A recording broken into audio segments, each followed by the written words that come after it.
안녕하세요. 한류의 신과 해외 반영을 소개하는 한류클래스TV입니다. 오늘은 한국 드라마 폭삭 속았다가 시청자들의 감정적 해독제가 됐다라는 제목의 중국 언론의 기사를 살펴보고 이 드라마를 몰래 보며 열광하는 최신 중국 반응까지 살펴보겠습니다. 폭삭 속았다의 인기는 아직도 진행 중이고 식을 줄을 모릅니다. 그 인기 중심에 서 있는 나라가 아이러니하게도 이 드라마가 서비스가 되지 않는 중국입니다. 이 드라마가 얼마나 인기가 있는지 김소노 스마일 챌린지가 중국의 틱톡을 점령했고, 드라마가 첫 방영된 지 2달밖에 되지 않았지만 중국 최대 평가 사이트 더우반에서 2020년대 최고의 평점을 얻고 있습니다. 중국에서 폭삭 속았다의 평점을 능가하는 드라마는 중국 국민 드라마라는 칭호까지 붙은 응답하라 1988과 거침없이 하이킥밖에 없습니다. 또 지금도 엄청나게 중국 언론에서는 이 드라마의 극찬 리뷰를 올리고 있고, 지금도 중국 평가 사이트에는 21만 개의 댓글이 쌓이고 있습니다. 일단 중국 언론의 기사부터 살펴보겠습니다. 최근 한국 드라마 폭삭 속았다가 다크호스로 전세계 시장을 휩쓸며 더우반 평점이 9.6점까지 오르며 더우반 전체 한국 드라마 순위에서 상위 3위 안에 들었고, 소셜미디어에서도 엄청난 화제가 되고 있습니다. 서스펜스와 달콤한 멜로드라마 주제가 지배하는 드라마 시장에서 이 드라마는 감성적인 서사를 통해 돌파구를 마련했습니다. 이러한 성공에는 어떤 사회적 감정이 반영되어 있을까요? 해길이 말했듯이 예술은 인간의 자유와 자아 추구에서 유래되었습니다. 미적 활동을 통해 사람들은 자신을 관찰하고 이해하고 재생산하고 실현합니다. 폭삭 속았다는 개인적인 시대라는 거울 속에서 자신을 되돌아보고 다른 사람의 삶의 궤적에서 답을 찾을 수 있도록 하는 작품으로, 시청자는 드라마를 시청하면서 감정적 공감을 느끼고 문제 해결의 좋은 방법을 모색할 수 있습니다. 애순의 인생은 도전으로 가득 찬 투쟁의 역사라고 할 수 있습니다. 그녀는 어린 나이에 아버지를 잃고 다른 사람들의 보살핌을 받으며 살았습니다. 그녀는 10살에 사랑하는 어머니를 잃은 후 온갖 부당한 대우를 겪었습니다. 그녀는 할머니의 집에서 삼촌에게 차별을 받았습니다. 그녀의 작은아버지는 당연히 그녀에게 사촌을 부양하기 위해 공장에서 일하라고 했고, 그녀는 학교에 갈 기회조차 박탈당했습니다. 그녀는 도망치려는 시도가 실패한 뒤 학교에서 퇴학당했고, 결혼 후에는 시부모에게 괴롭힘을 당했습니다. 그녀는 20대의 어린 아들을 잃었습니다. 애순의 인생은 운명의 폭풍을 동반하는 것처럼 보이지만 폭삭 속았다는 슬픔으로 가득 찬 이야기를 들려주기 위해 만들어진 것이 아니라, 애순의 인생은 항상 변함없는 사랑에 둘러싸여 있다는 것을 관객에게 알려주기 위해 만들어진 것입니다. 심리학에는 심리적 회복력이라는 개념이 있는데, 이는 역경, 트라우마, 비극과 같은 주요 스트레스 요인에 직면했을 때 개인이 적응하고 회복할 수 있는 능력을 말합니다. 애순은 이런 종류의 심리적 회복력을 최대한으로 구현하고 있습니다. 그녀는 인생의 무거운 타격에 직면해도 항상 용감하게 일어나 도전의 정면으로 맞섭니다. 어촌협회 개장에 무관심에 직면한 그녀는 직접 나서서 부회장 선거에 출마해 당선되었습니다. 그녀는 역경 속에서도 시를 쓰는 것을 포기하지 않았고, 시를 통해 계속해서 전진하고 싶다는 소망을 표현했습니다. 애순에게 어려움이 머리 위에 매달린 커다란 칼과 같다면 유일한 선택은 용감하게 그것을 짊어지고 상처받지 않고 계속 전진하는 것입니다. 극중에서 애순이 어려움에 부딪힐 때마다 어머니의 말이 그녀의 귀에 울려 퍼집니다. 무슨 일이 있어도 너는 살아남아야 한다고 스스로에게 말해야 한다. 그래서 그녀는 양배추를 팔러 가고 농사를 짓고 할 수 있는 모든 일을 하러 갑니다.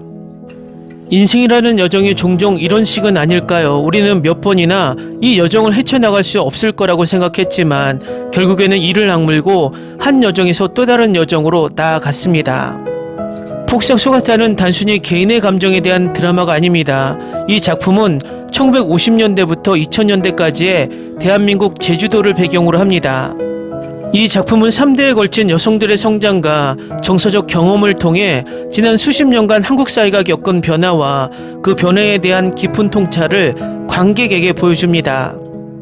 전체적으로 폭삭 속았다는 개인의 운명과 시대의 흐름을 성공적으로 엮어내며 거시적 역사의 변화를 미시적 서사로 반영함으로써 이 시대극에 마땅한 깊이를 부여하고 심오한 역사적 가치와 실용적 의의를 지닌 문학적, 예술적 작품으로 자리매김했습니다. 폭삭 소가스타의 성공은 한국 드라마 산업에서 감정적 서사의 변화에 대한 모델이 되었습니다. 이는 관객에게 심오한 감정적 변화를 선사할 뿐만 아니라 한국 드라마 산업의 미래 발전에 새로운 활력을 불어넣습니다. 앞으로는 감정적 서사와 사회적 통찰의 균형을 찾는 드라마가 더 많이 나와 우리에게 더 많은 공감과 생각을 안겨줄 것으로 기대합니다. 다음은 폭삭 소가스타를 몰래 보며 여전히 열광하는 중국인 반응입니다. 귤의 쓴맛을 깊이 파헤치다. 시대극이 사람들에게 힘을 주는 올바른 방법. 3대의 여주인공들의 객관적 조건은 매우 평범했고 제주도 역시 매우 평범했지만 그들은 모두 각자의 삶을 뒤집는 이질적인 존재들이었다. 정광예는 옛사회의 평범한 가난한 해녀이지만 그녀의 스타일은 대장금과는 정반대입니다. 그녀는 사랑스러운 어머니도 아니었고 예쁘지도 않았지만 재정적으로 독립적이고 강인한 여성이었기에 섬의 어느 누구도 감히 그녀를 건드리지 못했습니다. 애순 어머니의 죽은 전 남편의 집에서 벌어진 장면은 드라마 전체의 분위기를 정했습니다. 사실주의 작품을 선호하는 건 비관주의에서 비롯된 줄 알았는데 이 드라마는 또 다른 생각을 하게 했다. 어쩌면 내 삶에서 낭만주의를 고집하기 때문에 사실주의의 슬픔을 화면에서 반복해서 씹어먹는 건지도 모르겠다. 여주인공처럼 절대 포기하지 말고 항상 좋은 사람들과 사귀고 항상 자기 일관성이 유일한 승리라는 걸 기억하라.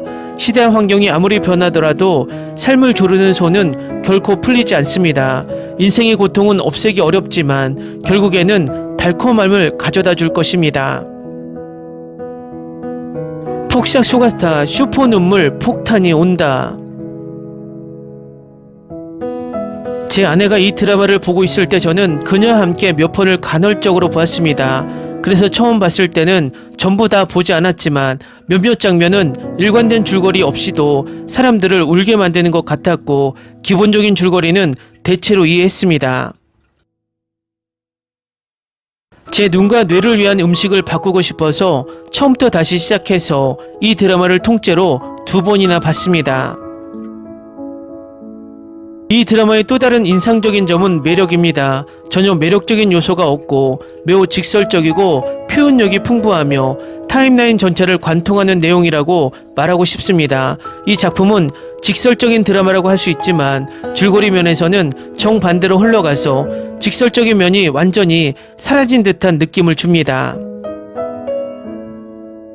나이가 들어서 그런지 지금은 가족의 사랑, 심지어 관식과 애순의 사랑이 더 감동적입니다. 결국 중년이 되면서 그들의 사랑은 점차 가족애로 바뀌어가고 그때는 더욱 감동적이 됩니다. 이 드라마는 거의 모든 에피소드에 눈물을 흘리게 하는 순간이 있습니다. 그것은 갑자기 당신을 방심하게 만들고 너무나 강력하게 다가와서 당신은 상황을 파악하기 전까지는 저항할 힘이 전혀 없습니다. 그러니 휴지를 준비하고 지켜보시기 바랍니다. 모든 고통은 결국 사랑으로 치유될 것입니다. 올해 가장 달콤한 한국 드라마는 아이유가 선사했습니다. 관식이 걱정이 얼마나 자주 울음을 터뜨렸는지 기억이 나지 않습니다. 내가 기억하는 건 문 걸쇠, 세 겹으로 된 보관대, 창문에 붙인 테이프, 초혼할 때 했던 약속, 그리고 그가 수없이 많이 보호해준 것들이었습니다. 내 생각 속의 완벽한 남자는 모두 여성 시나리오 작가가 만들어냈어요. 금명은 어머니의 지혜와 아버지의 근면함을 모두 물려받았습니다. 내일이 세상의 끝이라 할지라도 오늘 밤 내 마음속에 연꽃을 심을 거라는 걸 꼭 기억하세요. 그 세부사항이 정말 마음에 와 닿았어요. 해녀들의 우정에 감동을 받을 거예요. 매 해마다 눈물이 터지는데 누가 내 마음을 이해해 줄까? 이 드라마를 보면서 눈물이 자주 났습니다. 4번째 에피소드를 보고 난 후 나는 눈물을 참을 수 없었습니다. 저는 드라마 속 다양한 인물들의 진실하고 순수한 사랑에 큰 감동을 받았던 것 같습니다. 인간 본성의 선함과 가장 원초적인 충동으로 구성된 사랑이 퍼져나가며 드라마 전체에 따뜻한 바람을 부여했습니다. 2025년 최고의 한국 드라마, 아니 지난 5년간 최고의 한국 드라마여야 합니다. 그저 삶의 이야기를 들려줄 뿐입니다. 어떤 창의적 환경과 정신이 있어야 이런 작품을 만들어낼 수 있을까?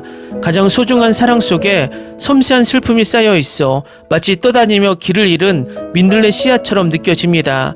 울음이 터져 나올 지경입니다. 사실 어느 한쪽을 비판하고 싶거나 다른 쪽을 칭찬하고 싶은 생각은 전혀 없지만 한국 드라마, 중국 드라마의 격차는 정말 몇백 배나 큽니다. 최근 몇 년 동안 같은 주제의 드라마를 찾을 수 없는데 아직도 매일 중국은 오만한 CEO가 예쁜 여자에게 반하다를 반복하고 있습니다. 댓글 반응 잘 보셨나요? 이 드라마의 중국 인기는 상상을 초월합니다. 아마도 중국에서 넷플릭스가 정식 서비스 되었다면 이 드라마는 오징어 게임 시청 시간의 기록도 깼을 것이라고 개인적인 예측을 해봅니다. 앞으로도 이 드라마는 중국뿐만 아니라 전 세계적으로 계속해서 입소문을 내며 명작이라는 칭호를 쌓아갈 것으로 보입니다. 한류 클래스TV는 한류 외신과 해외 반응을 꾸준히 쫓아가 보겠습니다. 재밌게 잘 보셨나요? 여러분의 구독, 좋아요, 댓글, 알림 설정은 컨텐츠 제작에 큰 힘이 됩니다. 그리고 항상 하시는 일마다 대박 나시고 행복하시길 바랍니다.